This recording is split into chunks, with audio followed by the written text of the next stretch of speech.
आजची थोडी तयारी म्हणजे उरलेला आठवडा थोडा हलका जातो.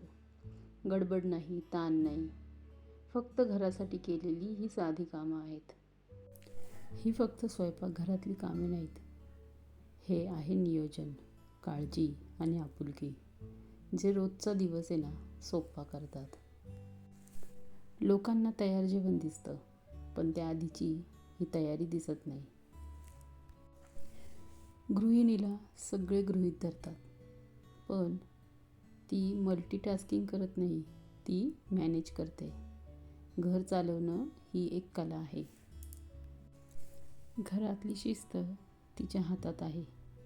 ती नसली ना तर घर अपूर्ण आहे आणि घर म्हणजे तिची जबाबदारी आहे.